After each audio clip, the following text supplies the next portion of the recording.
I sat through the Rachel Reeves speech at I think it was in your neck of the woods, Steve, the Siemens Healthineer factory, which I think is in Oxford.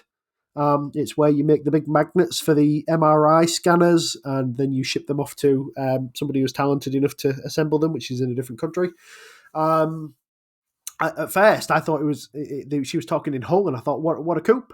She was. I thought she was in the wind turbine factory that we have up here for Siemens, but it was not. It was Healthineers. Anyway, I actually recommend watching this, even if you're not a massive Rachel Reeves fan. Um, if only for the way that she pronounces tirelessly, which was very funny. It was along the lines of tirelessly, which in the middle of a speech made me giggle like a child. But there were some interesting announcements in here, and I'll list off a few of our favourites, and there's quite a few more. And you can let us know what you think in the comments. But the government is taking an equity stake in Cornish Metals. It's also investing 65 million into an EV company to expand EV chargers and expand the rollout. Cornish Metals, metal company in near Cornwall, and they found a decent metal supply of the sort of things you need to make solar panels and things like that. So it's an interesting one. We'll see where that goes. They announced that there's going to be about 16 gigawatts of new offshore wind. They announced that bats and newts will no longer be a planning killer. So just in case people didn't know this, if you buy a piece of land and you go for planning permission, and when you check out the soil surveys and what have you, if they find newts, that would have been automatically a big red cross on your application, and that would you're not allowed to build on that land. But now you can. You will be able to build on land, but you have to contribute to their relocation. As I understand it, I'm not entirely sure, but I think there's going to be a government agency that are going to put some of it towards it, and developers will put some more towards it, and eventually you'll be able to use that land to build on. Same with bats. At the moment, though, bats are pretty much all right to build on. You just have to build bat boxes into your roof so they can live in your roof instead. The government said they're going to spend about 30 billion on clean power in this parliament. And they said that there's a big industrial strategy coming in the spring. So one of the things we miss over the last few years, because we've been chop and changing leaders and chancellors, is an industrial strategy that we stick to. And the government said they've got one coming in the spring. So that's something for you to look forward to. They said that Prologis and MAG, which is Manchester Airport Group, are building an advanced manufacturing and logistics centre in the East Midlands. They reckon there's about £1 billion worth of investment there. They're going to better connect Oxford and Cambridge to each other and the surrounding towns and cities. The idea is to sort of utilise these two university strengths and attempt to create this like Silicon Valley strip in the UK. They're going to support it by a large building project of affordable housing. Yeah, this isn't actually I don't think this is a Labour Party idea. I remember this being called the Oxcam Arc. If you're old enough to remember that, like me, but that's worth having a Google. They said that they've received applications, Steve, for 18 towns between Milton Keynes and Cambridge, and I thought that they're not very far from each other. I was quite surprised about that. They must only be about 40 kilometres if you do it by the crow flies.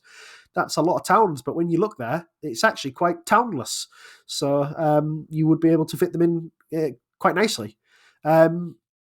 One of the issues that the Planning Council had, and they were contesting this, was that essentially these two areas have shit water, and the pressure's not very good, and the supply is pretty weak. And they think that adding all of this infrastructure would be a nightmare for that. So the government has decided to invest 7.9 billion into water infrastructure, and some of this is going on to a new reservoir and a strategic reservoir as well to back up, which has led to the Planning Council to drop their contest, allowing about 4,500 new homes to be built in the area. So really interesting that sort of signs of the government working with the planning councils to give them what they need to be able to push through things that we need in this area. We need infrastructure across the UK. It's all gone to rack and ruin. We need to replace it all. And if people have got genuine issues, like having poor water supply is a genuine issue. There'd be no use building 4,500 homes if they had to have a hose pipe ban on every year. It's a great sign that's willing to happen. Another thing they announced was Moderna. They were investing $1 billion into the UK. I don't know where Moderna's finding $1 billion from, Steve, but they're going to do it, apparently. They also announced that there's going to be a new runway at Heathrow. For people who are just listening, the speech marks are out. They said that we haven't built a full-length runway since the 40s, but it was pointed out to me that Manchester did it in 2000.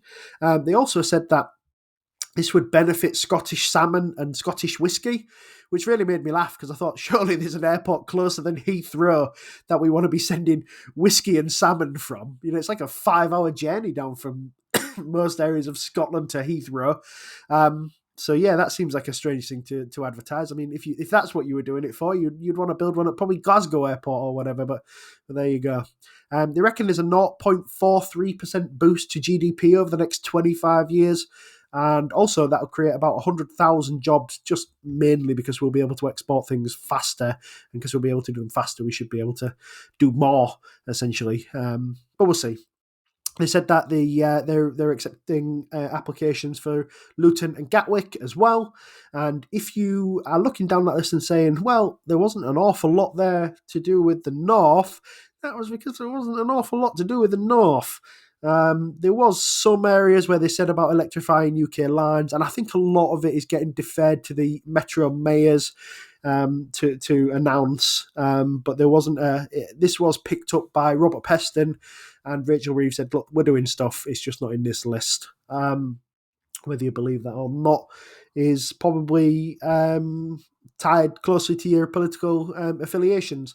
One of the things they are doing in the North, which again is, I'm not sure how I feel about this, but they are looking to contribute to Manchester United's potential new stadium, which is going to be 100,000 seater stadium away from Old Trafford, the richest club maybe in the world, but maybe definitely in the UK in terms of revenue anyway, the resources that they generate for them to build a new stadium, not building a new stadium for them, but they are going to relocate some UK infrastructure so that Old Trafford gets the space to do it. And in return, Old Trafford promised to build, I think, a number of houses. I think it was 4,000 houses around the area as well, or contribute to building of 4,000 houses. So it is a bit tit for tat. I like the ideas, Steve. I like that we're saying to private investors, look, if you do this, we'll do this.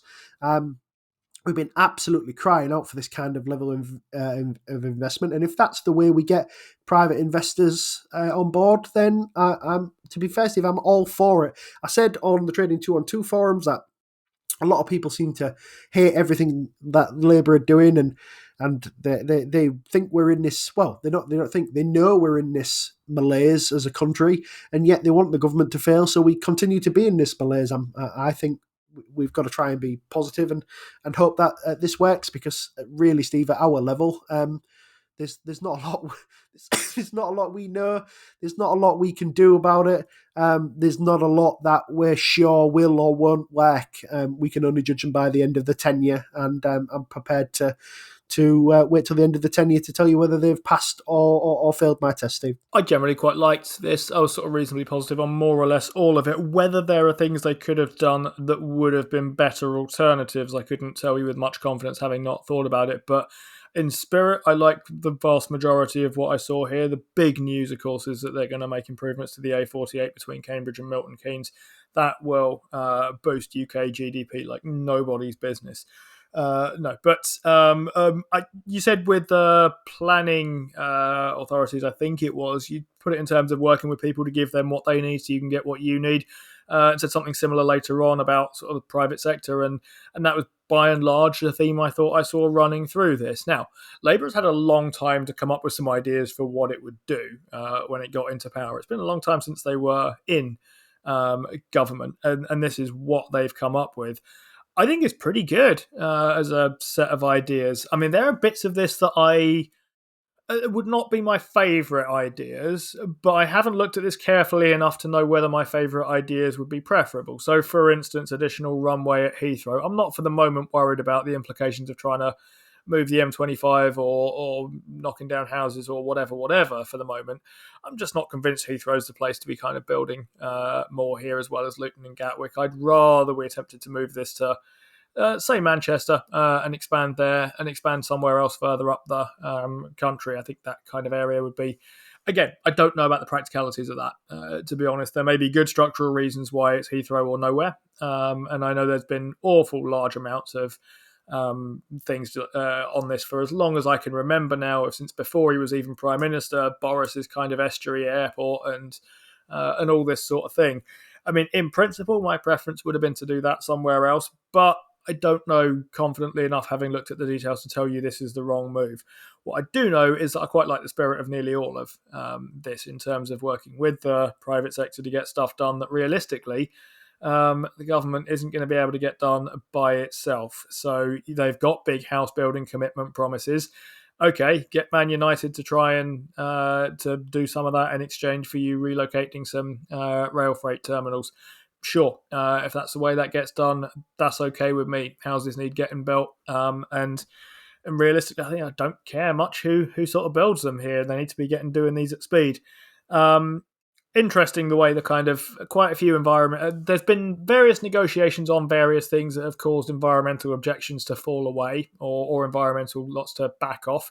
It feels to me a little bit like an episode of Suits, where it feels like US justice nearly always gets done by settling rather than by actually figuring out who's guilty in these cases. I don't mind that. I think it's just basically business, and that's the cost of doing business, that actually the strong moral objections that the Environment Agency or whoever had, actually those are outweighed by enough other kind of concessions elsewhere, and working together on this is good, and I think I'm generally encouraged here.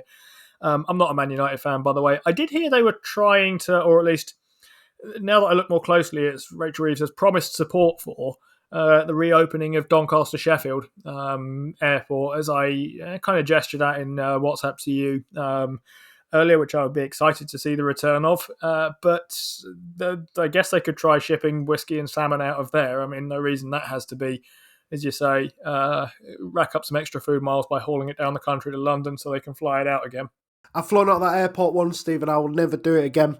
I flew to Leeds International Airstrip.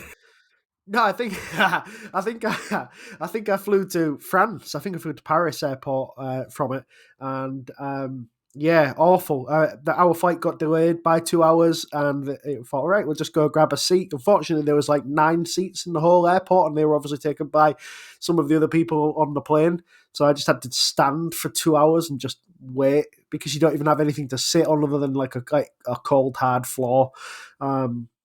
So yeah, I just thought to myself, like, for the extra couple of £100 or the extra 50 minutes in the car or whatever, I'll just go anywhere else. So yeah, I wouldn't keep it closed. You've been watching a segment from the Playing FTSE show, brought to you in association with our favourite broker, Trading 212. For the full version of the show, check us out on Spotify, Apple, or wherever you get your podcasts. And if you open a new account with Trading 212 using the link in the description, there's a free fractional share in it for you. Just make sure that you use the code FTSE when you sign up. Terms and conditions apply, and do remember that when investing, your capital is at risk.